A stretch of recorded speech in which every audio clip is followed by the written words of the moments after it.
Good evening students, good evening aspirants, welcome to Rice Smart Bangla channel. अनेक दिन बादे आबार तोमादेर संगे देखा होच्छे। आजकेर এই যে বিশেষ অনুষ্ঠান আর আজকের এই যে বিশেষ এটাকে ক্লাস বলবো না, এটা একটা জাস্ট তোমাদের কাছে তুলে ধরা একটা জিনিস।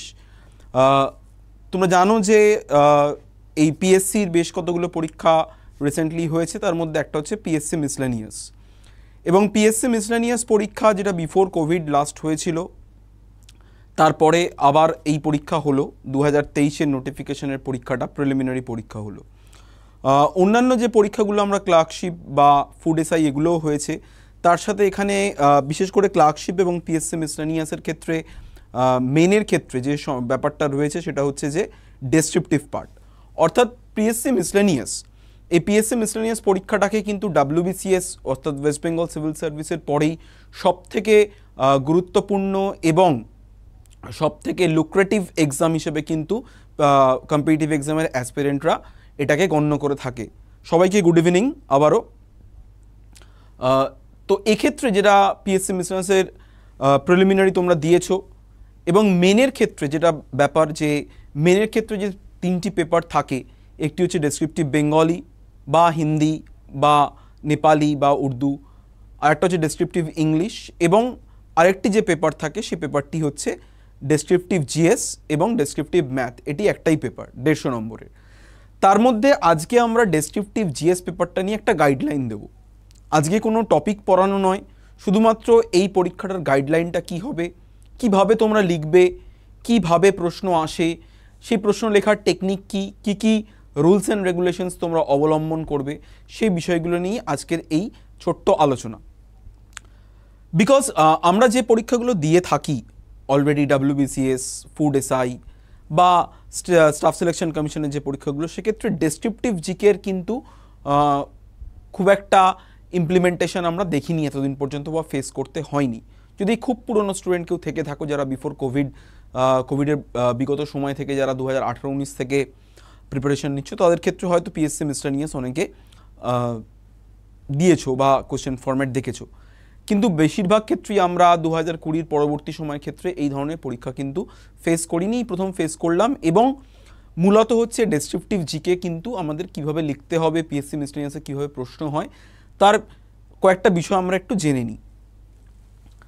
তো মেনলি এই যে পেপারটা রয়েছে, এই পেপারটার ক্ষেত্রে আমরা যেটা দেখি যে এই পেপারটায় দুটো পার্ট থাকে, অর্থাৎ একটা হচ্ছে ডেসক্রিপটিভ জিকে আর একটা হচ্ছে ম্যাথামেটিক্সটা নিয়ে নিশ্চয়ই কোনো একদিন স্যার আলোচনা করবেন, আমাদের ম্যাথামেটিক্সের ফ্যাকাল্টি বা টিচার যারা রয়েছেন। আজকে আমি জিএসটা নিয়ে একটু আলোচনা করি, ঠিক আছে? তো এই যে 100 নম্বরের পেপারটা রয়েছে, এই 100 নম্বরের পেপারটার মধ্যে দুটো ভাগ রয়েছে, অর্থাৎ পার্ট 1 এবং পার্ট 2। পার্ট 1 এবং পার্ট 2 এই দুটো ভাগ কিন্তু এখানে রয়েছে, এবং টোটালটাই ডেসক্রিপটিভ হলেও এই যে পার্ট 1টা রয়েছে, এই পার্ট 1টা হচ্ছে এসে টাইপ আনসার এবং পার্ট 2টা হচ্ছে ওয়ান লাইনার বা ওয়ান ওয়ার্ড আনসার। তো আমরা যদি বিগত লাস্ট যে পরীক্ষাটা হয়েছিল সেই পরীক্ষার প্রশ্নটা যদি একটু তুলে ধরি বা প্রশ্নের স্ট্রাকচারটা যদি আমরা দেখি, সেই প্রশ্নের স্ট্রাকচারটা দেখলে আমাদের কাছে আরও ক্লিয়ার হবে। তো চলো দেখি এই প্রশ্নের স্ট্রাকচারটা আমরা দেখে নিই। অর্থাৎ এখানে 50 নম্বর বরাদ্দ, এই পার্টে 50 নম্বর বরাদ্দ, টোটাল 100 নম্বরের পেপার। তো দেখি আমরা এই যে গ্রুপ এ বা পার্ট 1 যেটা আমরা দেখছি জেনারেল স্টাডিজ পার্টে, মাথায় রাখতে হবে এটা কিন্তু জেনারেল স্টাডিজ, অর্থাৎ কি না শুধুমাত্র ট্র্যাডিশনাল জিকে বা কারেন্ট অ্যাফেয়ার্স কিন্তু নয়। এর মধ্যে হিস্ট্রি আছে, এর মধ্যে ইকোনমিক্স আছে, এর মধ্যে পলিটি আছে, এর মধ্যে সায়েন্স আছে, সব কিছু মিলিয়েই কিন্তু এই পরীক্ষার প্রশ্ন হয়।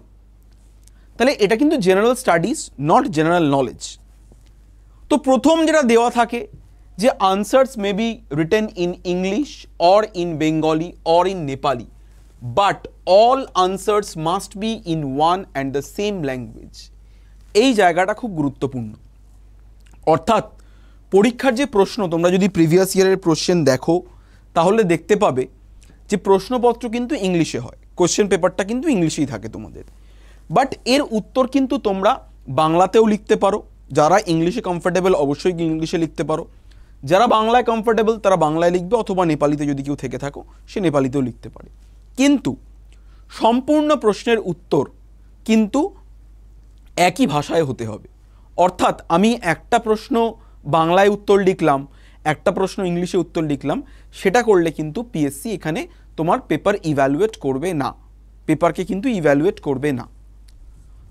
এবং তোমাদের এখানে একটা প্রশ্ন থাকতে পারে যে স্যার তাহলে কি করব, বাংলায় লিখবো না ইংলিশে লিখবো? ঠিক আছে, সেখানে একটা যেটা বলি সেটা হচ্ছে যে প্রথমত খেয়াল রাখবে অবজেক্টিভ বা ওয়ান লাইনার বা ওয়ান ওয়ার্ড কোশ্চেনগুলো লেখার ক্ষেত্রে ল্যাঙ্গুয়েজটা তোমাদের ক্ষেত্রে খুব একটা ব্যারিয়ার নয়। For example, who is the first prime minister of India, আমি জাস্ট একটা এক্সাম্পল দিচ্ছি যে Jawaharlal Nehru was the first prime minister of India, এটা ইংলিশে লিখতেও খুব একটা বেগ পেতে হবে না বা বাংলাতে লিখতেও খুব একটা বেগ পেতে হবে না। কিন্তু জায়গাটা কোথায়, মেন জায়গাটা সেটা হচ্ছে এই যে এসে টাইপ কোশ্চেনগুলো রয়েছে, এই এসে টাইপ কোশ্চেনগুলোকে তুমি কোন ভাষায় লিখতে কমফোর্টেবল হবে সেই অনুযায়ী কিন্তু তোমার ল্যাঙ্গুয়েজ তুমি চুজ করবে। এখানে ফর্মে কোথাও ল্যাঙ্গুয়েজ দেওয়ার কোনো দরকার নেই, তোমরা দাওনি, বা কোশ্চেন পেপারের ওপরেও কিন্তু বা অ্যান্সার পেপারের ওপরেও কোনো ল্যাঙ্গুয়েজ মেনশন করতে হয় না। তুমি যে ল্যাঙ্গুয়েজেই লিখবে এক্সামিনার তোমার খাতা সেই ল্যাঙ্গুয়েজেই কিন্তু এটাকে ইভ্যালুয়েট করবে। বাট এরকম যেন না হয়ে যায় যে আমি এসে টাইপের যে আনসারগুলো রয়েছে, অর্থাৎ প্রথম পার্টের যে 50 নম্বর যেটা এসে টাইপ আনসার রয়েছে, সেই এসে টাইপের আনসারটা আমি বাংলায় লিখলাম because I am not comfortable in English. আবার অবজেক্টিভ পার্টের আনসারটা অর্থাৎ যে ওয়ান লাইনার বা ওয়ান ওয়ার্ড যে আনসারটা সেটাকে আমরা ইংলিশে লিখলাম, এটা করলে কিন্তু পেপার ইভ্যালুয়েট হবে না। সুতরাং তোমাদের প্রথমতই সিদ্ধান্ত নিতে হবে যে আমি ডেসক্রিপটিভটা কোন ভাষায় লিখতে স্বচ্ছন্দ বোধ করি। এবং এখানে আরেকটা কথাও বলে রাখি, অনেকেরই হয়তো একটা ভ্রান্ত ধারণা থাকে যে বাংলায় লিখলে কম নাম্বার দেয়, ইংলিশে লিখলে বেশি নাম্বার দেয়। একেবারেই ভ্রান্ত ধারণা। এরকম কোনো ব্যাপার নেই যে বাংলায় লিখলে তোমাকে কম নাম্বার দেবে, ইংলিশে লিখলে বেশি নাম্বার দেবে। দেখা যায় যে অনেক সিংহভাগ স্টুডেন্ট কিন্তু বাংলাতেই আনসার লেখে। ঠিক আছে, তো এটা নিয়ে কিন্তু কোনো রকম কোনো দ্বিধা বা দ্বন্দ্ব রাখার কোনো প্রয়োজন নেই যে বাংলায় লিখলে আমি নাম্বার কম পাবো, ইংলিশে লিখলে নাম্বার বেশি পাবো। এটা কোনো ফ্যাক্টরই না, ল্যাঙ্গুয়েজটা কোনো ফ্যাক্টর না। এখানে তোমার আনসারটাকে সঠিকভাবে, সুষ্ঠুভাবে, সুন্দরভাবে রিপ্রেজেন্ট করাটাই হচ্ছে এখানে মূল বিষয়। সুতরাং ল্যাঙ্গুয়েজটা এখানে কোনো ব্যারিয়ার নয়।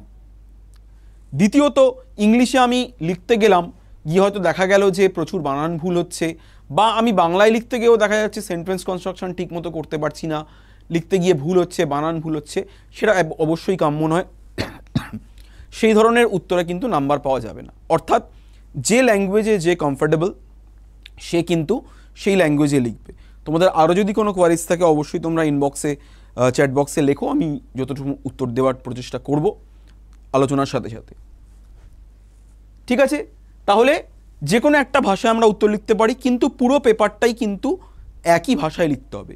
এখানে আরেকটা বিষয় তোমাদের বলে রাখি, সেটা হচ্ছে একটা পেপারের মধ্যেই জিএস এবং ম্যাথ রয়েছে। তাহলে কি স্যার জিএসটা যে ভাষায় লিখবো ম্যাথটাও কি আমাদের সেই ভাষাতেই করতে হবে? Not necessary. তুমি জিএস পার্টটা বাংলায় লিখতেই পারো, ম্যাথসটা তুমি ইংলিশেও করতে পারো, বাংলাতেও করতে পারো। বিকজ তোমার ম্যাথস পার্টের যে খাতা রয়েছে সেই ম্যাথস পার্টের খাতা দেখবেন ম্যাথসের টিচার, তার কাছে তোমার জিএসের খাতা গিয়ে পৌঁছবে না, আবার জিএসের টিচারের কাছে তোমার ম্যাথের খাতা পৌঁছবে না। সুতরাং ম্যাথ পার্ট তুমি ইংলিশে কমফোর্টেবল হলে ইংলিশে করতেই পারো, জিএস তুমি বাংলা বা ইংলিশ যে কোনো ল্যাঙ্গুয়েজে করতেই পারো, এটা কিন্তু মাথায় রাখবে। তো এই যে পার্টটা রয়েছে, এই পার্টে যা কোশ্চেনের স্ট্রাকচার কি দেখা যাচ্ছে, অর্থাৎ এখানে 50 নম্বরের কোশ্চেন, 50 মার্কসের কোশ্চেন। এই 50 মার্কসের মধ্যে দেখো বলাই রয়েছে answer the question number 1 and any 2 from the rest. অর্থাৎ এই যে 1 নম্বর প্রশ্নটা সবসময় কিন্তু কম্পালসারি থাকে। 1 নম্বর প্রশ্নটা কিন্তু সবসময় কম্পালসারি থাকে, ওই একটা প্রশ্নের কোনো অর থাকে না, অর কোনো কিছু থাকে না। এই প্রশ্নটা 20 নম্বরের প্রশ্ন,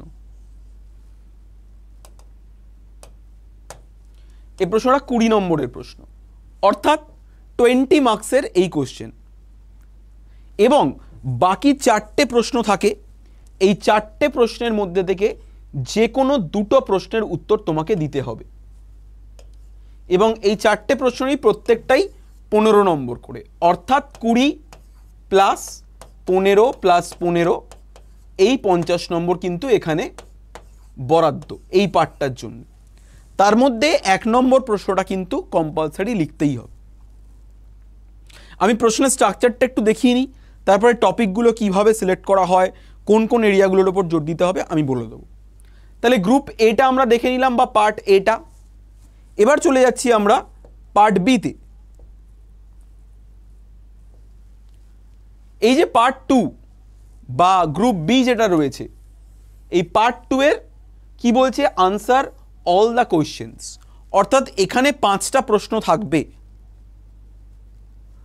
হ্যাঁ, 20 মার্কস কতটা লিখতে হবে আমি সবই বলে দিচ্ছি। আমি এখনো প্রশ্ন কিভাবে লিখতে হয় সেগুলোর আলোচনায় আসিনি, আমরা বর্তমানে প্রশ্নের স্ট্রাকচারটাকে নিয়ে ডিসকাস করছি, সবটাই বলে দেবো। এই যে 6 থেকে 10 পর্যন্ত, 6, 7, 8, 9, 10, 5টা প্রশ্ন থাকবে। এই 5টা প্রশ্ন 10 নম্বরের। এই যে 10 নম্বর, এই 5টা প্রশ্নের উত্তরই তোমাদের লিখতে হবে, কিন্তু তোমরা দেখতে পাচ্ছ যে এই 5টা প্রশ্নের মধ্যে কিন্তু গ্রুপ রয়েছে, অর্থাৎ ছোট ছোট অংশে প্রশ্নগুলোকে ভাগ করা। যেমন 6 নম্বর প্রশ্নটা যদি আমরা দেখি, যে 5টা অ্যাব্রিভিয়েশন দেওয়া রয়েছে, ঠিক আছে, 5টা অ্যাব্রিভিয়েশন দেওয়া রয়েছে, অর্থাৎ প্রত্যেকটা অ্যাব্রিভিয়েশনের জন্য 2 নম্বর করে বরাদ্দ। 7 নম্বর কোশ্চেনটা দেখো, mention the year in which the following schemes or programs was launched. এখানে 5টা স্কিমের নাম দেওয়া রয়েছে, এই 5টা স্কিম কোন কোন ইয়ারে লঞ্চ হয়েছে সেটা তোমার কাছে জানতে চেয়েছি, অর্থাৎ তোমার পার্ট মার্কিং রয়েছে এখানে, এখানে পার্ট মার্কিং রয়েছে। এবং একইভাবে 8 নম্বরে দেখো, এখানে 5টা ওয়ান লাইনার প্রশ্ন রয়েছে। Through which Indian state does the Shimsha river flow, in which year was the Mohenjodaro declared as UNESCO world heritage site, in which Indian state the folk dance Motse performed, what is the present prime minister, who is the present prime minister of Thailand, what is the name of the current governor of the RBI, ঠিক আছে। Similarly দেখো 9 নম্বর প্রশ্নটা কি বলছে, এখানেও 5টা part marking এর প্রশ্ন রয়েছে। Who is considered two B the leader of the Chipko movement, Where is the National Institute of Rural Development, অর্থাৎ ওয়ান লাইনার করে প্রশ্ন রয়েছে। এবং এই প্রশ্নগুলো যদি দেখো তাহলে দেখবে যে এগুলো কিন্তু স্ট্যাটিক জিকে, কারেন্ট অ্যাফেয়ার্স, সায়েন্সের যদি আমি এই প্রশ্নটা ধরি যে হোয়াট ডাজ দ্য ফ্যাথোমিটার মেজার, তাহলে এটাকে ফিজিক্সের কোশ্চেন হিসেবে আমরা ধরতে পারি, ঠিক আছে। Which is the green planet in the solar system, জিওগ্রাফির কোশ্চেন, ঠিক আছে। এবং এই যে 9টা প্রশ্ন, এরকম যে প্রশ্নগুলো রয়েছে, এখানে দেখো 10 নম্বরের যে প্রশ্নটা, একইভাবে who said inflation is unjust, একটা কোটেশন দেওয়া রয়েছে, কতগুলো কাপস অ্যান্ড ট্রফির নাম দেওয়া রয়েছে কোন স্পোর্টসের সঙ্গে, in which city Kempegowda festival organised in 2017, ঠিক আছে। তাহলে এই যে প্রশ্নগুলো আমরা দেখছি এগুলো কিন্তু ওয়ান লাইনার বা ওয়ান ওয়ার্ড প্রশ্ন। এরকম 5টা প্রশ্ন থাকবে যার মধ্যে পার্ট মার্কিং, সেখানে কিন্তু তোমাদের উত্তর লিখতে হবে, অর্থাৎ এখানে 50 নম্বর। তাহলে এই হচ্ছে টোটাল 100 নম্বরের ডিভিশনটা। এবার আমরা আসি যে প্রশ্নের উত্তর লেখার ক্ষেত্রে কি কি নিয়ম রয়েছে। প্রথমত আমি আগে অবজেক্টিভ পার্টটা বলি।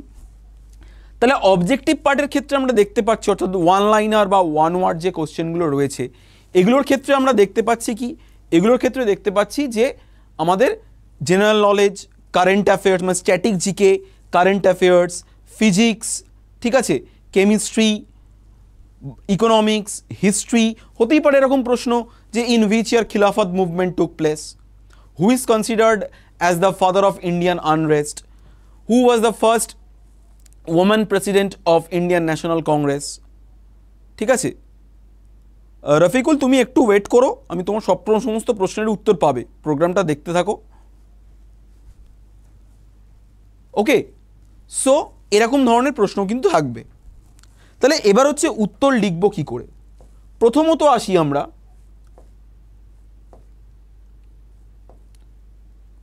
যদি 6 নম্বর প্রশ্নটার ক্ষেত্রে আসি, কি বলেছে যে আমাকে 5টা অ্যাব্রিভিয়েশন দিয়েছে, ঠিক আছে। তাহলে এই অ্যাব্রিভিয়েশনগুলোর ক্ষেত্রে আমরা কি লিখব, ধরো আনসার লিখছি আমরা,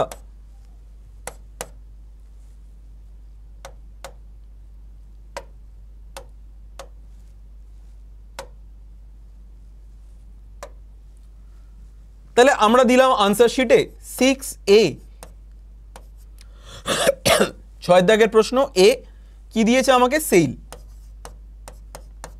জাস্ট অ্যারো দেব। যদি ইংলিশে হয় ইংলিশে অ্যারো দিয়ে স্টিল অথরিটি অফ ইন্ডিয়া লিখব, আর যদি বাংলায় লিখি তাহলে এটাকে কিন্তু বাংলায় লিখে দিতে হবে, অর্থাৎ এইভাবে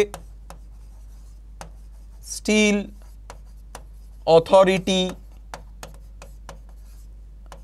অফ ইন্ডিয়া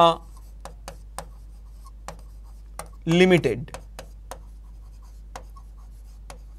এইভাবে কিন্তু যারা বাংলায় লিখবে তাদের ক্ষেত্রে এইভাবে বাংলায় লিখতে হবে। এবার হ্যাঁ, আমি আর একটা সাজেশন দিই, যদি মনে হয় যে হাতে সময় আছে তাহলে বাংলা লিখে ব্র্যাকেটে এই অ্যাব্রিভিয়েশনগুলোর ইংলিশটাও লিখে দিতে পারো, না লিখলেও কোনো ক্ষতি নেই, না লিখলেও কোনো ক্ষতি নেই।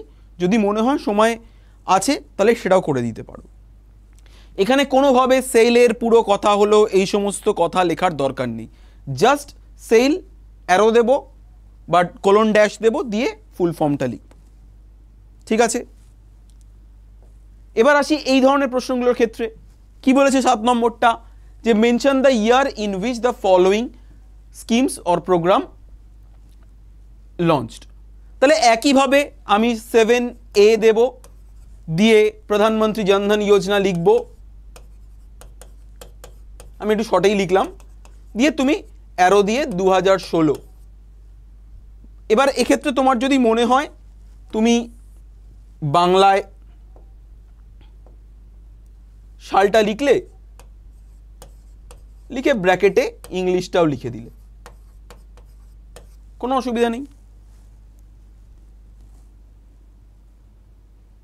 না, সেলের পুরো কথাটি লেখার কোনো প্রয়োজন নেই, আমি তো বলেই দিলাম কোনো প্রয়োজন নেই, তোমাকে শুধু ফুল ফর্ম জানতে চেয়েছে, সেলের পুরো কথাটি লেখার কোনো প্রয়োজন নেই। তাহলে এক্ষেত্রেও একইভাবে। এবার চলে আসি এই যে প্রশ্ন,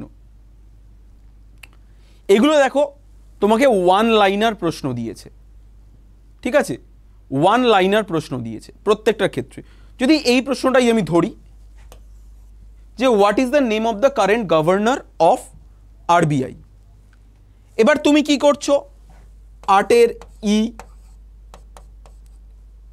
ঠিক আছে, অ্যারো দিলে বা ডট দিলে, দিয়ে তুমি হয়তো এখানে লিখলে শক্তিকান্ত দাস, বা যারা ইংলিশে লিখছো তারা লিখলে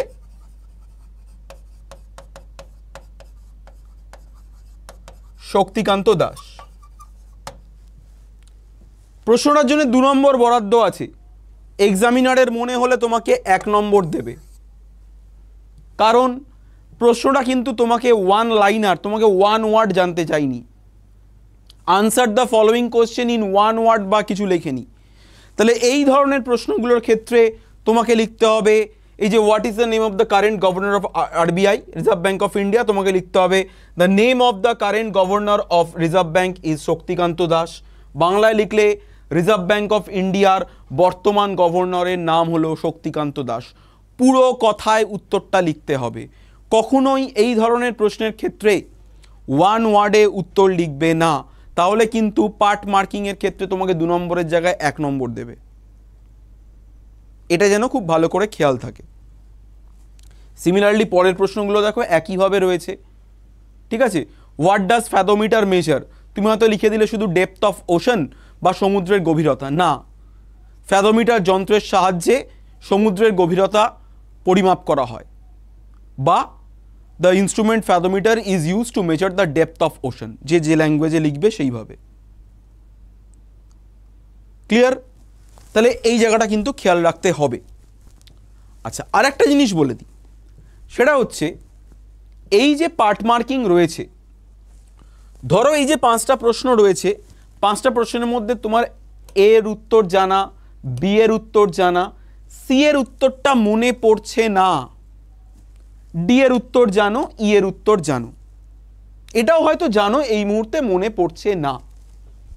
তুমি কি করলে? তুমি 9 এ বি ডি ই এরমভাবে নাম্বারিং করলে, করে উত্তর লিখলে। ঠিক আছে, নাম্বারিং করে উত্তর লিখলে, ক্লোজ করলে, করে আবার 10-এর A B C D E লিখলে। এইবার 10-এর উত্তরটা লেখার পর তোমার মনে হয়েছে যে এই কোশ্চেনটার উত্তর মনে পড়েছে, তুমি আবার ক্লোজ করে এখানে 9 ই দিলে বা সি দিলে, দিয়ে উত্তরটা লিখলে। এই উত্তরটা দেখবে না। কোশ্চেন পেপারের ওপর পরিষ্কার বলা থাকে একটা কোশ্চেনের প্রত্যেকটা পার্টের উত্তর যেন একই জায়গায় থাকে।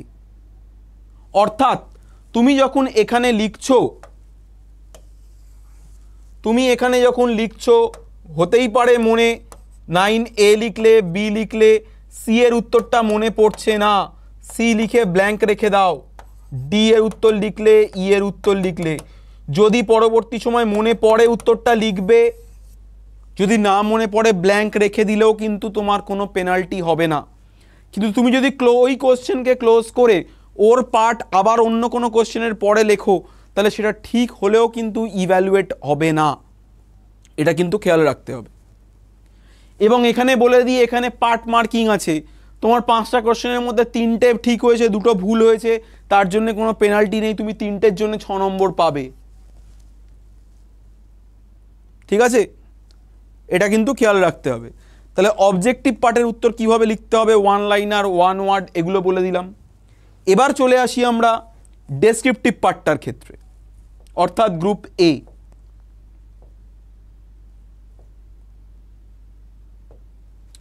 এই যে ডেসক্রিপটিভ পার্ট গ্রুপ এ, তাহলে প্রথমত হচ্ছে আমরা যদি প্রশ্নগুলো দেখি তাহলে বুঝতে পারবো কোন কোন area. Write a note on the one belt one road, অর্থাৎ একদমই কারেন্ট অ্যাফেয়ার্স বেসড কোশ্চেন একটা, policy and explain it's significance with respect to India. 2 number, what are the silent features of the Ayushman Bharat scheme, এটা current affairs plus economics ঘেঁষে একটা question. হ্যাঁ, ফাঁকা থেকে গেলেও কোনো অসুবিধা নেই ওই জায়গা।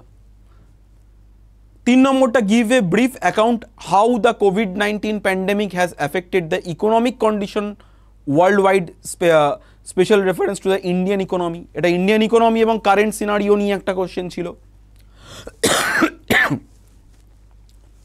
Write a note on the United Nations climate change conference 2019 held in Spain with special emphasis upon the implications of the considerations and results upon the world climate. What is MSP, minimum support price? ঠিক আছে, give a detailed accounts of the significance in the Indian agriculture. অর্থাৎ এই যে brief তোমার বড় প্রশ্নগুলো হয়, অর্থাৎ এসে টাইপ যে প্রশ্নগুলো হয়, এই এসে টাইপ প্রশ্নগুলোর ক্ষেত্রে কিন্তু দেখা যায় current affairs, mainly current affairs, তার সঙ্গে ইকোনমি, পলিটি, এইগুলোকে পাঞ্চ করে কিন্তু প্রশ্ন থাকে। দেখো টপিকগুলো কিন্তু কোনোটাই খুব একটা কঠিন টপিক নয়, খুব রিসেন্ট টপিক থেকেই কোশ্চেন তোলা হয়।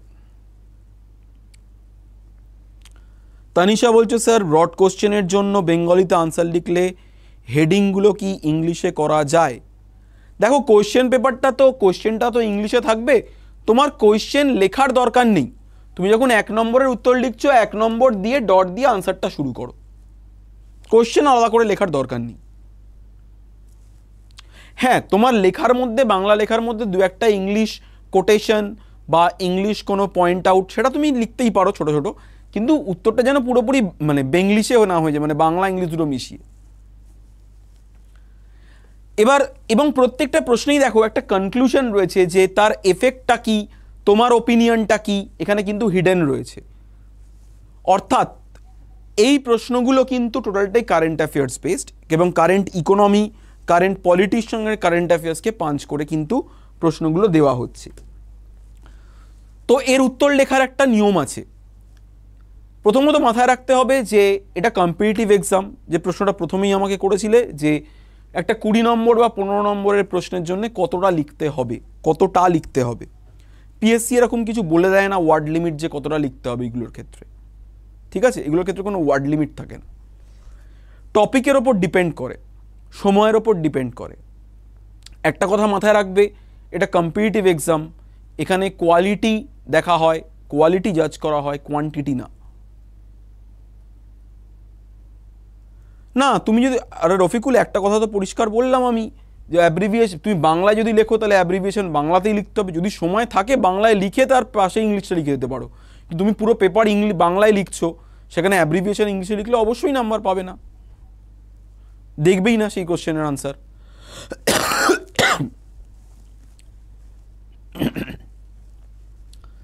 সো এই কতটা কি লিখবো, তাহলে যেটা বললাম যে এখানে কোয়ালিটিটা ম্যাটার করে, কোয়ান্টিটিটা নয়। তুমি 5 পাতা আনসার লিখেছো, বাট তোমার আনসারের মধ্যে কোনো বাঁধন নেই, কোনো ইনফরমেশন নেই, কোনো জিস্ট নেই, কোনো কনক্লুশন নেই, তাহলে কিন্তু সেই 5 পাতা লেখা আর 5 লাইন লেখা সমান। এখানে একটা 20 নম্বরের কোশ্চেন, এই কোশ্চেনটা হার্ডলি 300 থেকে 350 ওয়ার্ডের মধ্যে তোমাকে শেষ করতে হবে, বা 400 ওয়ার্ড, সেটা তোমার উপর ডিপেন্ড করছে, ঠিক আছে? ম্যাক্সিমাম 3 থেকে 3.5-4 পাতার মধ্যে। 15 নম্বর এগুলোকে আরেকটু ব্রিফ করতে হবে। এবং এই উত্তরগুলো যখন লিখছো সেখানে মাথায় রাখতে হবে যে আমি ইংলিশের এসে লিখছি না, আমি বাংলায় এসে লিখছি না, আমি কিন্তু এখানে একটা কারেন্ট অ্যাফেয়ার্স বেসড, একটা ওপিনিয়ন বেসড একটা উত্তর লিখছি। আবার এটাও ঠিক,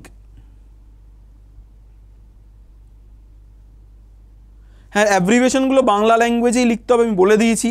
যারা বাংলায় উত্তর লিখবে তাদের অ্যাব্রিভিয়েশনগুলো বাংলা হরফে লিখতে হবে। যদি লেখার পরে সময় থাকে পাশে ইংলিশটা লিখে দিতে পারো, কোনো অসুবিধা নেই। দ্বিতীয়ত হচ্ছে যে এই লেখাগুলো যখন লিখবে, লেখাটাকে কতগুলো পার্টে ভাগ করে নিতে হবে। একদম টানা শুরু করলাম, 2.5 পাতা 3 পাতা শুরু করেছি আর গিয়ে শেষ করলাম, এরকম যেন উত্তর না হয়। মাথায় রাখতে হবে যে তুমি একজন অ্যাসপিরেন্ট, একটা বিষয় নিয়ে একজন সাধারণ অ্যাসপিরেন্টের, একজন সাধারণ নাগরিকের যে আইডিয়া বা যে ধারণা থাকা দরকার সেটুকুই তোমার থেকে এক্সপেক্ট করা হচ্ছে। তোমাকে রবিশ কুমারের মতো বা শশী থারুরের মতো ইংরাজি লিখতে বা রবীন্দ্রনাথ ঠাকুরের মতো বাংলা লিখবে সেটা এক্সপেক্ট কেউ করছে না, ঠিক আছে? খুব সহজ সরলভাবে জিনিসটাকে রিপ্রেজেন্ট করতে হবে। তাহলে এই যে লেখাটার পার্টগুলো হবে কিভাবে করব, আমি প্রথম প্যারাগ্রাফটাতে একটা ভূমিকা দিলাম, ঠিক আছে, বা একটা ইন্ট্রোডাকশন দিলাম যে what is one belt one road, কবে চালু হয়েছিল, কি তার সিগনিফিকেন্স। সেকেন্ড পার্টে এলাম, সেকেন্ড প্যারাগ্রাফ বা পরের দুটো প্যারাগ্রাফে আমি দেখলাম যে এটার কি কি প্রস অ্যান্ড কনস, কি পলিসি রয়েছে, কোথায় কোথায় ইমপ্লিমেন্ট হচ্ছে, তারপরে লিখলাম এর কি কি প্রস অ্যান্ড কনস আছে, এবং লাস্ট প্যারাগ্রাফে এসে লিখলাম যে এটা ইন্ডিয়াকে কিভাবে হেল্প করছে বা ইন্ডিয়ার ওপর এটা কী প্রভাব পড়ছে। অর্থাৎ কতগুলো পার্টে ভেঙে নিতে হবে। এর জন্যে কি করতে হবে, প্রথমত হচ্ছে এর জন্যে রেডিমেড নোটের থেকেও পাশাপাশি নিজেদেরকে একটু লেখা প্র্যাকটিস করতে হবে, লেখা তৈরি করতে হবে, এবং সর্বোপরি যেটা করতে হবে নিউজ পেপার ফলো করা।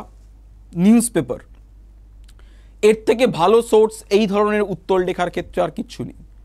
দ্বিতীয়ত বাংলায় লেখো বা ইংলিশে লেখো, আমাদের মার্কেটে প্রচুর ম্যাগাজিন পাওয়া যায় বাংলা এবং ইংলিশ কম্পিটিটিভ এক্সাম, এবং এই বাংলা এবং ইংলিশ ম্যাগাজিনগুলোতে লক্ষ্য করে দেখবে যে সেখানে প্রত্যেকটা কারেন্ট টপিক নিয়ে কিন্তু একটা দুটো করে আর্টিকেল প্রত্যেক মাসের ম্যাগাজিনে থাকে। এই আর্টিকেলগুলোকে ফলো করতে হবে এবং তার থেকে ব্রিফ করে নিজেকে একটা নোটস বানাতে হবে, নিজেকে একটা লেখা রাইটিং তৈরি করতে হবে এবং প্রত্যেক দিন লেখা অভ্যেস করতে হবে। কারণ এটা কিন্তু চটজলদি অবজেক্টিভ বা এমসিকিউ উত্তর নয় যে আমি টিক মেরে দিয়ে চলে এলাম। হতেই পারে তুমি ওয়ান বেল্ট ওয়ান রোড পড়ে গেছো একভাবে, জিনিসটাকে অন্যভাবে তোমাকে রিপ্রেজেন্ট করতে দিয়েছে। সুতরাং এই লেখার দক্ষতাটা কিন্তু নিজেকে বাড়াতে হবে। নিউজ পেপার এবং ম্যাগাজিন, এর থেকে ভালো সোর্স কিচ্ছু নেই। এই দুটো সোর্স কিন্তু ফলো করতে হবে। এবং আবারও বলছি যে বানান যেন ভুল না হয়, সহজ সরল, তোমাকে কেউ কঠিন ভাষা দিয়ে বম্বাস্টিং ওয়ার্ড দিয়ে লিখতে কেউ বলছে না। সহজ সরলভাবে জিনিসটাকে রিপ্রেজেন্ট করো, কাটাকুটি কম করো, একাধিক কালি ইউজ করার কোনো প্রয়োজন নেই। ঠিক আছে, লাল নীল সবুজ হলুদ। প্রথম কথা হচ্ছে ব্লু আর ব্ল্যাকের বাইরে কোনো কালি ইউজ করবে না। কখনোই লাল বা সবুজ রঙের কালি আন্ডারলাইন করা বা হেডিং করা, এগুলোর জন্য লাল সবুজ বা আদার্স কোনো কালি ইউজ করবে না। ব্লু অ্যান্ড ব্ল্যাক ম্যাক্সিমাম, এর বাইরে দরকার নেই। ঠিক আছে,